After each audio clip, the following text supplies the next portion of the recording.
এই যে আদ্দিন হাসপাতাল কোটি কোটি টাকা নিয়ে ঘুরেছে আমার পিছনে। আল্লাহর রহমতে আপনাদের দোয়া কোনো টাকার প্রতি লোভ হয় নাই। জামাতের লোকেরা বলে যে এটা নাকি বেইনসাফ হয়েছে, মানে ও ও বেটাও জামাত করে। হ্যাঁ, মানুষকে ভুগা দেয়, কয়েকটা টাকা না কম নিয়ে ভুগা দেয়, 6টা বাচ্চাকে মেরে ফেলেছে। চায়নার সহযোগিতায় 2টা বিশেষায়িত 1,500 শয্যা বিশিষ্ট, মোট 3,000 শয্যা বিশিষ্ট 2টা বিশেষায়িত হাসপাতাল আমরা করতেছি।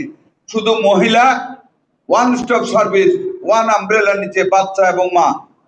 আমরা 1,500 করে 2টা বিশেষায়িত হাসপাতাল করতেছি। এক একটা হাসপাতাল 4টা ভাগে বিভক্ত থাকবে। একটা সাধারণ চিকিৎসা, একটা ব্লক, 4টে ব্লকে আমরা ডিজাইন করিয়েছি। আরেকটা block breast cancer and cervical cancer, যেটা ইউটেরাসের, এই ক্যান্সারের জন্য মেয়েদের।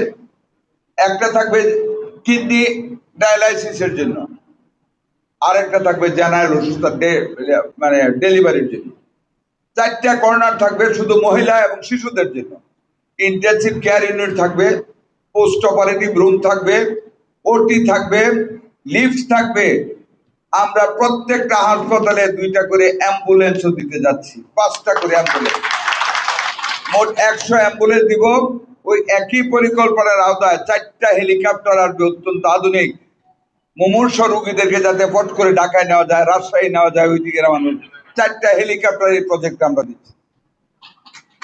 আগামী 4-5 মাসের ভিতরে 5টা শিশু হাসপাতাল, প্রত্যেকটা 200 শয্যা করে আমরা উদ্বোধন করতে যাচ্ছি। 5টা, খুলনা, বরিশাল, রংপুর, রাজশাহী এবং কুমিল্লা। আমরা এক বক্সে সকল চিকিৎসা, ঘরে ঘরে আমাদের লোক যাবে, পাইলটিং স্কিম হবে। সেই পাইলটিং স্কিম আমরা বাংলাদেশের 10টা উপজেলার 10টা ইউনিয়নকে নেব। সেখানে প্রতিটা ঘরে ঘরে আমাদের লোক যাবে, ব্লাড টেস্ট করা হবে ঘরে বসে, ডায়াবেটিস টেস্ট করা হবে, ব্লাড প্রেশার দেখা হবে, আলট্রাসোনোগ্রাম করা হবে, এভরিথিং ঘরের ভিতরে করা হবে। অপারেশনটা বাদ দিয়ে বাকি সব করে ওরা সাজেস্ট করবে আপনাকে ঢাকা যেতে হবে না নরসিংদী যেতে হবে। এইভাবে সারা বাংলাদেশকে আমরা, সকল মানুষের কাছে আমরা চিকিৎসা ব্যবস্থাকে সহজ করার পরিকল্পনা নিচ্ছি ইনশাল্লাহ। বিগত ফ্যাসিস্ট সরকার তারা দুর্নীতি করেছে, চুরি করেছে, দেশের টাকা পাচার করেছে, ব্যাংকের টাকা পাচার করেছে। এই যে আপনারা এখন 5,000 টাকা করে পাবেন, কাউকে 1 টাকা ঘুষ দিয়েছেন বলেন তো? এই যে মসজিদে মসজিদে বরাদ্দ দিয়ে যাচ্ছি, ঈদগাতে বরাদ্দ দিচ্ছি, প্রত্যেকটা মন্দিরে হিন্দুদের 3 লক্ষ 4 লক্ষ করে টাকা বরাদ্দ করেছি, আসতেই থাকবে এখন থেকে। 10 টাকা কাউকে ঘুষ দিতে হয়েছে? দোয়া করবেন, we are a government with a difference. আমরা একটা আলাদা ব্যতিক্রম ধর্মী সরকার চালাচ্ছি। আমরা সবাই সব, আমারটা আমি শুধু একটা বলবো না, আমাদের মাননীয় প্রধানমন্ত্রী সকল দুর্নীতির ঊর্ধ্বে সবাইকে থাকতে বলেছেন। আর আমি তো ব্যক্তিগতভাবে কতটুকু সৎ ন্যায় নীতি দিবেন আপনারা জানেন। 1 পয়সা কোনো কাজে কাউকে ঘুষ দিবেন না, দুর্নীতি কেউ করতে পারবে না। আপনাদের হক আপনাদের কাছে যাবে।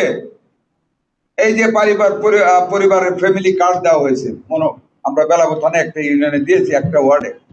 ইনশাল্লাহ এই বছর পর্যায়ক্রমে সব জায়গায় আমরা দেওয়ার চেষ্টা করবো। পারবে, একবারে তো দেওয়া সম্ভব না, আস্তে আস্তে দিব। আমরা কোনো দল দেখি নাই, কে হিন্দু বা মুসলমান, বৌদ্ধ বা খ্রিস্টান, বিএনপি না আওয়ামী লীগ নাকি বেহেশতি পার্টি, আমরা কিন্তু দেখি নাই। সকল মানুষের সেবা করতে চাই, আমরা সকল মানুষের সেবা করতে চাই। এই যে আদ্দিন হাসপাতাল কোটি কোটি টাকা নিয়ে ঘুরেছে আমার পিছনে। আল্লাহর রহমতে আপনাদের দোয়া কোনো টাকার প্রতি লোভ হয় নাই। আমার মাননীয় প্রধানমন্ত্রী বলেছেন আপনি যা করবেন আমি আপনাকে পূর্ণ সমর্থন দিয়েছি, আমি লাইসেন্স বাতিল করে দিয়েছি। আর জামাতের লোকেরা বলে যে এটা নাকি বেইনসাফ হয়েছে, মানে ও বেটাও জামাত করে। হ্যাঁ, মানুষকে ভুগা দেয়, কয়েকটা টাকা না কম নিয়ে ভুগা দেয়, 6টা বাচ্চাকে মেরে ফেলেছে। ওরা এখন ওনার পক্ষে কথা বলে, কথা বলুক আর যাই করুক, বাতিল করছি তো করছি। এই একটা পানিশমেন্টে সারা বাংলাদেশের প্রাইভেট হসপিটালগুলি ঠিক হয়ে যাবে। একটার পানিশমেন্ট, মানুষকে সেবা দিতে হবে, টাকা নিবে, সস্তা কথা বলে কম নেয়, আরে কম নেয় কি কম নেয়?